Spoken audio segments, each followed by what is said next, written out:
Hey, Homewood. Hello, world.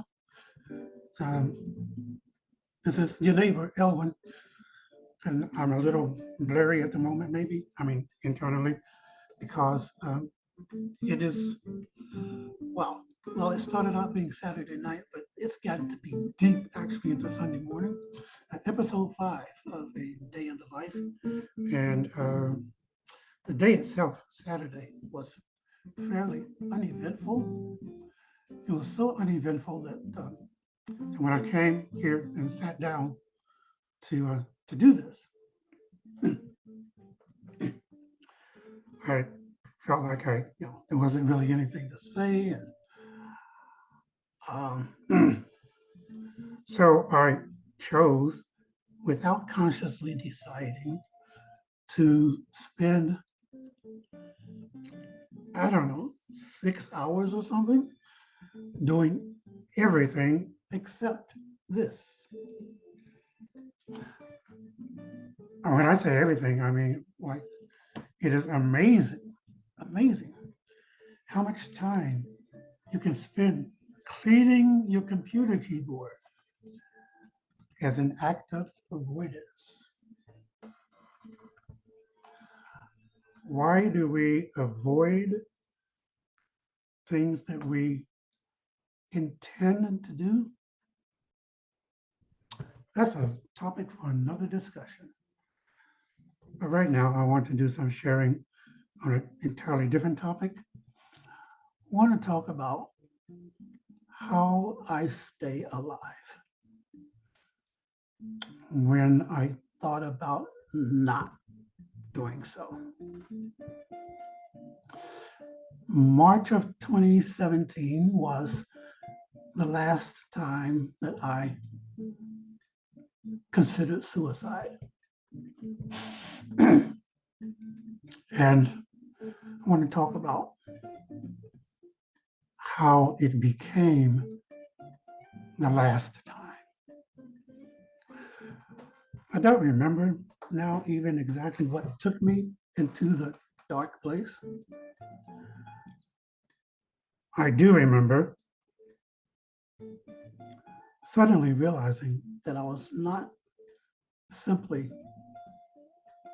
thinking about suicide, but that I was thinking about how to do it.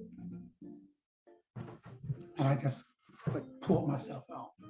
Whoa, stop. You can't do this. So thank God for that, right?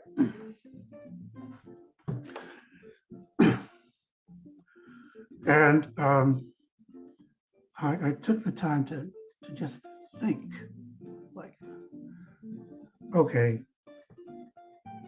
I was experiencing deep, intense emotional pain.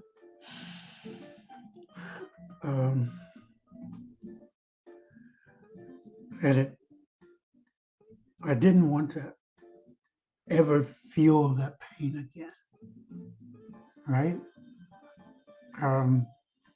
I had experienced a similar degree of pain in the past because I had thought about suicide before, right? Had always decided against it, right? But this time, I just, I don't want to go through this again. And what does it take for me to not go through this again? And how do I avoid coming to this place in the first place? So I just thought about it, what was actually going on. None of what follows should be construed by anybody anywhere to constitute any degree of medical advice. I am simply describing what happened with me. But what I realized was that for me, the consideration of suicide was not merely the result of experiencing emotional pain, however deep or intense, but that it also involved accepting a specific belief. And the belief was that this pain is the central reality of life, or at least of my life. That all of the pleasures that I had experienced in life, the entire cornucopia of, from eating chocolate chip cookies to walking in the sunlight to holding my wife to enjoying music to watching really bad 50s and 60s sci-fi, and the entire list of pleasures that I have experienced, most of which I can experience at any time by choosing to do so. But they were all a veneer, that they were all somehow false, and that the real deal of life was this deep emotional pain that I was experiencing in the moment.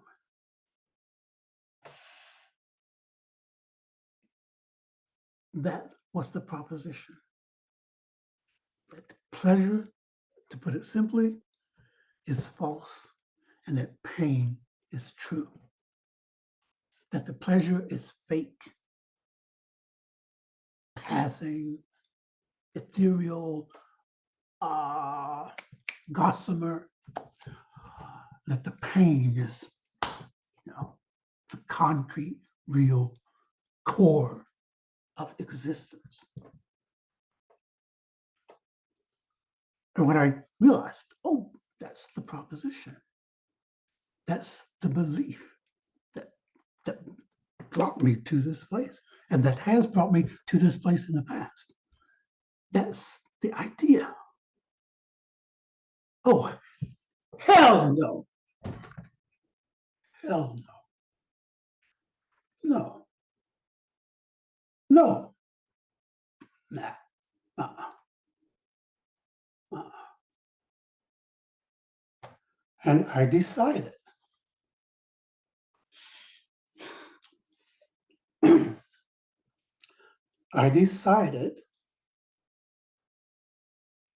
never to accept that lie again. I decided henceforth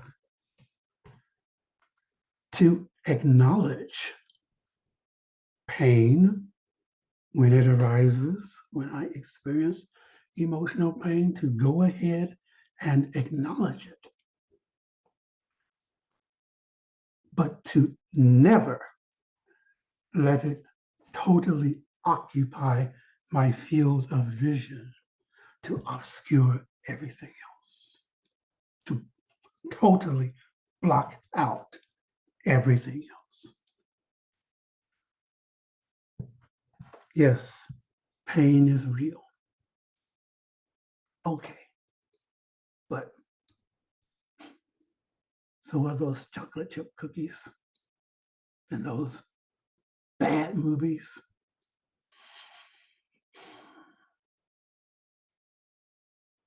And the feel of my wife in my arms.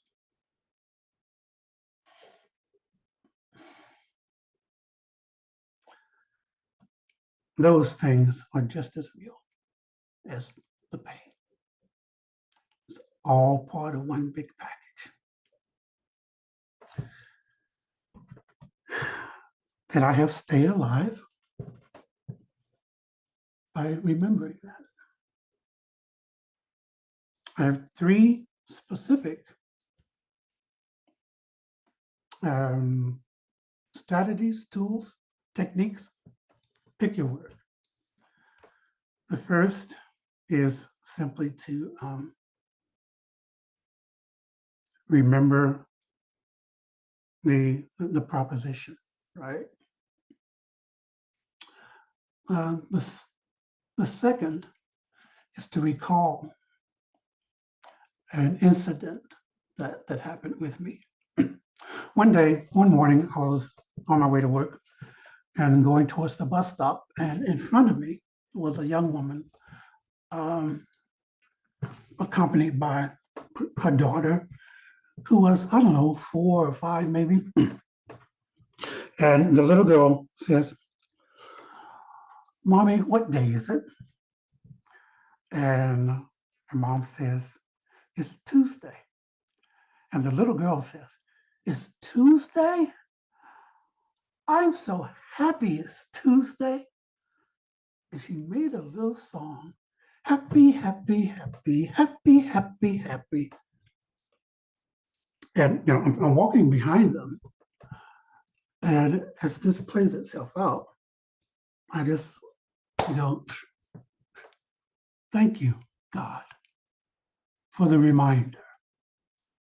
I'm walking around with this long list of things that must occur in order for me to be happy. Meanwhile, this kid is happy because it's Tuesday. That means I survived Monday. No, I get another chance at this thing called life. It's Tuesday.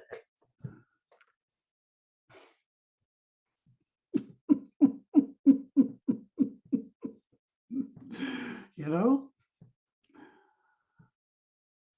speaking for myself, sometimes I need to shorten my list. Right? It's Tuesday. Let that be enough. But again, emotional pain occurs. It's a reality. It's a part of life. The trick is to remember that it's not the only part, and to never, however much your brain may try to tell you that it is, to just reject the lie. I'm talking to myself. Sorry.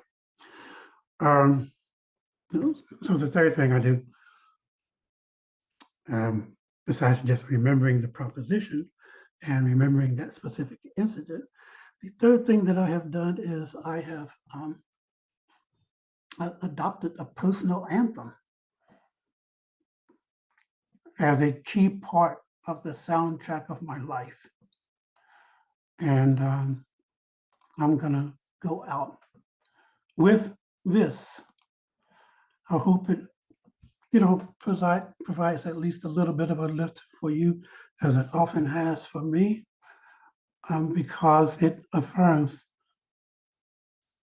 well, it goes maybe a little bit overboard. I would say that pain is true. Pain is part of the truth. Happiness is part of the truth. This song goes a little bit overboard, but I'll excuse it because it says that happiness is the truth. But you know what? I'll take it. So.